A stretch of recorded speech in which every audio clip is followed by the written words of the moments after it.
Hello friends, आज हमारा topic है कि कॉमर्स में कैरियर ऑप्शंस क्या हैं। What are the career options in commerce, और ये करियर ऑप्शंस के पीछे आपके कितने सारे चीज़ें अवेलेबल हैं ये देख सकते हैं आप लोग। सर मैं बनाते गया और ये ख़त्म नहीं हुआ।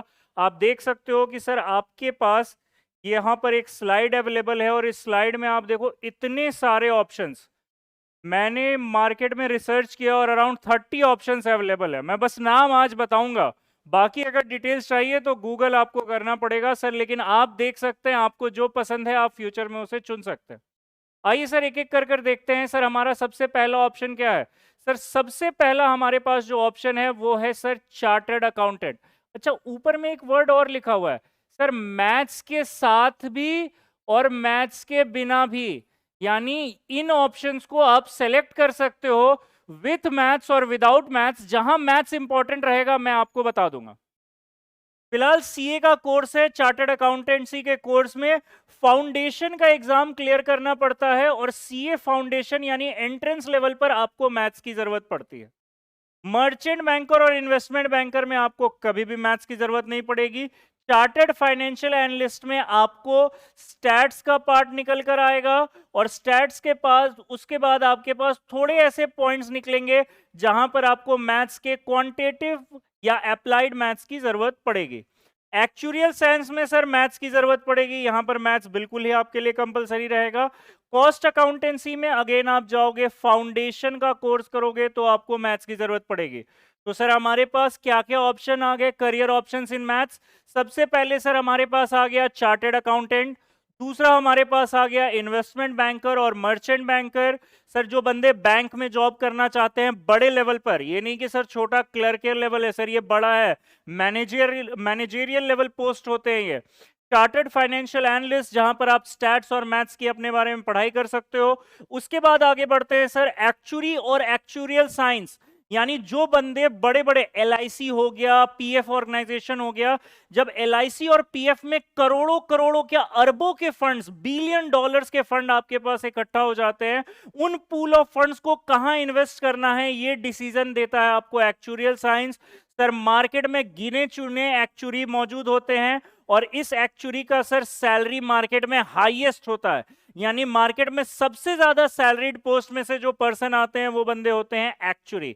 इसका काम क्या होता है? एक्चुरियल साइंस की पढ़ाई करना और मार्केट में ऐसे जगह पर पैसे इन्वेस्ट कराना, एलआईसी, पीएफ, ईएसआई, बड़े बड़े गवर्नमेंट और नॉन गवर्नमेंट ऑर्गेनाइजेशन जिनके पास बिलियन डॉलर्स के इन्वेस्टमेंट करने होते हैं, वो इन्वेस्टमेंट कहां करने हैं उसका डिसीजन ये देते हैं। फिर आ जाते हैं कंपनी सेक्रेटरी, जो आपको कंपनी के कंप्लायंसेस को चेक करता है। पर्सनल फाइनेंशियल एडवाइजर्स, पैसे कहां लगाने हैं कहां नहीं लगाने हैं। साथ में जो बंदा लॉ पढ़ लेता है लेकिन लॉयर और एडवोकेट ऐसा प्रैक्टिस नहीं करता है, वो साथ में आपको क्या कर सकता है? किसी भी बिजनेस को एडवाइजर दे सकता है या किसी बड़े रिच पर्सन को एडवाइस देने का काम करेगा कॉमर्स पढ़ने के बाद। रिसर्च एनालिस्ट, सर जितने भी कॉमर्स के सब्जेक्ट है उसमें रिसर्च करने का है।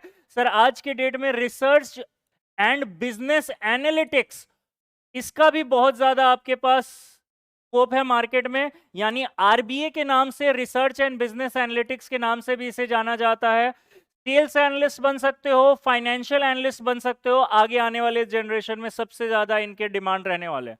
मार्केटिंग मैनेजर और मार्केटिंग हेड, किसी बिजनेस का मार्केटिंग सबसे इंपॉर्टेंट होता है। यानी मार्केटिंग से ज्यादा इंपॉर्टेंट बिजनेस में कुछ नहीं होता है, क्योंकि इसी से रेवेन्यू की शुरुआत होगी। तो अच्छा मार्केटिंग मैनेजर और मार्केटिंग हेड आप बन सकते हो कॉमर्स की पढ़ाई कर कर। एंटरप्रेन्योरशिप और बिजनेस ओनर, सर आप अपना खुद का बिजनेस डेवलप कर सकते हो। कॉमर्स पढ़ने वाला बंदा, हर एक कॉमर्स पढ़ने वाले बंदे के पास, अगर उसने सिर्फ 12th स्टैंडर्ड पास कर ली है तो बिजनेस खोलकर चलाने का उसके पास नॉलेज आ जाता है। एचआर का काम कर सकते हो, ह्यूमन रिसोर्स मैनेजर और ह्यूमन रिसोर्स मैनेजमेंट का काम कर सकते हो। सर इंडिया में जो सीए का कोर्स होता है, फॉरेन में जो लोग प्रैक्टिस कर रहे होते हैं, कहां? फॉरेन में जो लोग प्रैक्टिस कर रहे होते हैं वो लोग अपने पास क्या कोर्स कर रहे होते हैं? Certified public accountants. ये क्या पोस्ट अपने पास दिखा रहे होते हैं सर? सर्टिफाइड पब्लिक अकाउंटेंट्स का काम कर रहे होते हैं। सीपीए के नाम से जान जाते हैं। रिटेल मैनेजमेंट, छोटे से छोटे रिटेल वर्क्स को कैसे कराना है, ये भी आप कॉमर्स के बाद चुनने का, यानी कॉमर्स पढ़ने के बाद छोटे रिटेल मैनेजमेंट का काम आप अपने पास कर सकते हो। किस तरीके से गुड्स को लेना देना है, कस्टमर्स हैंडलिंग करने का काम यहाँ पर होता है। रिलेशनशिप मैनेजमेंट भी इसे कहा जाता है, रिटेलशिप मैनेजमेंट भी इसे कहा जाता है। सर इंडिया में लोग अगर करते हैं, जो आज के डेट में काफी हाईली पेड पोस्ट है, हाईली पेड प्रोफेशन है, कॉस्ट अकाउंटेंट। हर फैक्ट्री और हर एक इंडस्ट्री के लिए कॉस्ट अकाउंटेंट जरूरी है, कंपलसरी है। उसी तरीके से सर बाहर जो लोग काम कर रहे होते हैं उनके लिए क्या कोर्स है sir, cost and management accountant. उनके पास क्या कोर्स है, कॉस्ट एंड मैनेजमेंट अकाउंटेंट। फिर प्रोडक्ट मैनेजमेंट का काम कर सकते हो, ब्रांड मैनेजर, गुडविल बनाना, रॉयल्टी कैसे डेवलप की जाएगी, ये सारे प्रोजेक्ट मैनेजर और मैनेजमेंट का काम आप कर सकते हो। सेल्स मैनेजर और रेवेन्यू मैनेजर बन सकते हो, कॉस्ट मैनेजर भी आप बनने का काम कर सकते हो। यानी सीधे का सीधा कॉमर्स पढ़ने के बाद आप मैनेजर बनने के पोस्ट के लिए एलिजिबल हो जाते हो। बीकॉम करने के बाद ही बंदा आपके पास एलिजिबल हो जाता है कि वो इस तरीके के पोस्ट को देख सके। आइए सर, होटल मैनेजमेंट का कोर्स आप कर सकते हो। क्या कर सकते हैं सर साथ में, होटल मैनेजमेंट। सर अगर आपको इसमें से किसी भी वर्ड के बारे में डिटेल में देखना है तो सर आप जाकर गूगल पर सर्च कर सकते हैं। हमारा ये वीडियो जो है बेसिकली आपको वो नाम और वो पोस्ट और वो एरिया बता रहा है जहां पर आप अपना कॉमर्स पढ़ने के बाद एक्सपोजर लेकर अच्छा पोर्टफोलियो बनाकर अच्छा पोजीशन हासिल कर सकते हो, अच्छे जॉब और बिजनेस कर सकते हो। तो अगेन आते हैं सर, एक होता है post budget analyst, business analyst और फाइनेंस एनालिस्ट। बिजनेस का बजट कैसा होगा, बिजनेस को चलाने के लिए कितना फाइनेंस चाहिए होगा, और साथ में सर आपके पास बजट कैसे बनाए जाएंगे बिजनेस के, यानी कितने पैसे से बिजनेस चलाया जा सकता है, ये सारा भी काम आपके पास कॉमर्स पढ़ने के बाद करते हैं। रिलेशनशिप मैनेजर, रिलेशनशिप मैनेजर, और आज के डेट में आप जानते हो सीआरएम एक हाईली रिकमेंडेबल पोस्ट होती है किसी भी बिजनेस में। तो ये बिजनेस मैनेजर और customer relationship management, CRM holders या कस्टमर रिलेशनशिप मैनेजर्स, ऐसे पोस्ट आप अपने पास हासिल कर सकते हो। सर आप ऑडिटर बन सकते हो गवर्नमेंट और नॉन गवर्नमेंट कंपनी में, फाइनेंशियल कंट्रोलर बन सकते हो अगेन गवर्नमेंट और नॉन गवर्नमेंट कंपनी में। ऑडिटर का पोस्ट हाईली रिकमेंडेबल और अच्छा होता है सर। ये बंदे को बिजनेस में पैसे के लेन देन को और बिजनेस लॉस फॉलो हो रहे हैं या नहीं हो रहे हैं, इन्हें चेक करने की ड्यूटी रहती है। फिर आप बन सकते हो स्टॉक ब्रोकर, यानी आप देख रहे हो sir Sensex, Nifty, stock broking, इस तरीके का फॉरेक्स ट्रेडिंग, इन सारी चीजों के ब्रोकर आप अपने पास बन सकते हो। सर एक जनरल, आप अगर कॉमर्स की पढ़ाई की हो तो आप स्टैटिशियन, प्रोफेसर और लेक्चरर आप अपने सब्जेक्ट के बन सकते हो, जो सब्जेक्ट आपको पसंद हो। ठीक है, अकाउंट्स पसंद है तो आप अकाउंट्स के प्रोफेसर बन सकते हो। फिर आ जाते हैं, आप लॉयर बन सकते हैं, एडवोकेट कर सकते हैं, हाई कोर्ट्स में प्रैक्टिस कर सकते हैं, सिविल कोर्ट्स में प्रैक्टिस कर सकते हैं। जर्नलिज्म एंड आपके पास जर्नलिज्म एंड सर आप अपने पास कह सकते हो मास कम्युनिकेशन, लोगों से कम्युनिकेट करना, न्यूज को लेना देना। आप रजत शर्मा को जानते हो, रजत शर्मा और जैसे अरुण जेटली जैसे ये लोग आपके पास लॉयर और जर्नलिस्ट थे जिन्होंने कॉमर्स की पढ़ाई कर रखी है। डिजिटल मार्केटिंग, पूरा का पूरा सारे के सारे बिजनेस आज के डेट में डिजिटल मार्केटिंग पर बेस्ड है, और डिजिटल मार्केटिंग में रेवेन्यू कैसे ग्रो कराना है इसके लिए भी सर आप आफ्टर कॉमर्स अपने पास इस कोर्स को चुनकर ये काम कर सकते हैं। एमबीए और पीजीडीएम्स आप आईआईएम्स में जा सकते हैं, टॉप 20 स्कूल्स में जा सकते हैं, एक्सएलआरआई में जा सकते हैं। तो आप चाहते हो कि आप top brace, top business schools, top MNCs में काम करना चाहते हो, बड़े पैकेजेस पर हायर होना चाहते हो, तो आप एमबीए और पीजीडीएम का कोर्स कर सकते हैं। स्टॉक ट्रेडर और फॉरेक्स ट्रेडर हाईली रिकमेंडेबल है सर आज के डेट में। सर इंडिया में और वर्ल्ड में after business of job second income का सबसे बड़ा सोर्स है। चाहे साइंस हो, डॉक्टर हो, चाहे कोई भी बंदा हो सर, वो कहीं ना कहीं ट्रेडिंग का काम कर रहा है। कुछ नहीं सूझ रहा है तो म्यूचुअल फंड में पैसे लगा रहा है।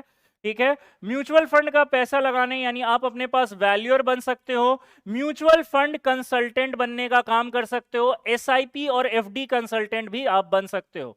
ठीक है, LIC consultant, FD consultant, insurance agents, इस तरीके के बहुत सारे पोस्ट को आप चुन सकते हो। इससे आगे बढ़ते हैं सर, इनकम टैक्स यानी और जीएसटी, जो कि आज के डेट में सबसे आसान है। 12th पास करने के बाद थोड़ा सा प्रैक्टिस करना है, 6 महीने में बच्चे इनकम टैक्स और जीएसटी सीख जा रहे हैं। फिर धीरे धीरे प्रैक्टिस कर कर बड़े जॉब पोर्टफोलियो बना सकते हैं। यानी 12th पास किया हुआ बंदा कॉमर्स में, सर और किसी स्ट्रीम में उसे भले ही जॉब ना मिले, अगर आपने 12th स्टैंडर्ड पास कर रखी है कॉमर्स से, तो सर आप याद रखिएगा कि आप अपने पास अपने पैरों पर खड़ा हो सकते हो, इंपोर्ट एक्सपोर्ट कंसल्टेंट भी बन सकते हो। यानी फॉरेन से गुड्स कैसे आएंगे इंडिया और इंडिया से फॉरेन में कैसे गुड्स जाएंगे, ये सारे कंसल्टेंसी का काम भी आप अपने पास कॉमर्स पढ़ने के बाद कर सकते हो।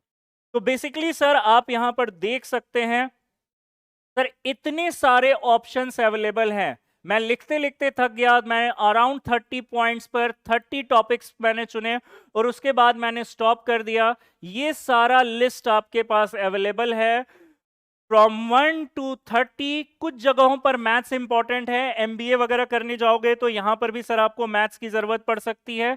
और बहुत सारे ऐसे कोर्स हैं, सर ऐसा है क्या कि सीए नहीं बन पाऊंगा बिना मैथ्स किए? सर थोड़ा बहुत मैथ्स आता होगा तो फाउंडेशन क्रॉस कर जाओगे। मैथ्स अगर थोड़ा बहुत आता होगा तो सर आप अपने पास कॉस्ट अकाउंटेंट, कंपनी सेक्रेटरी, ऐसे कई पोस्ट है सर इसमें से जो आप कर सकते हो। मैथ्स से नहीं घबराना है सर, लेकिन मैथ्स चुनते हो तो सर तरक्की ग्रोथ करने का ज्यादा ऑप्शन रहेगा। इसी के साथ सर मैं अपना वीडियो यहां पर एंड करता हूं। कॉमर्स के बाद आपके पास क्या क्या ऑप्शंस है, ये सारे ऑप्शन सर आपके पास अवेलेबल। Thank you.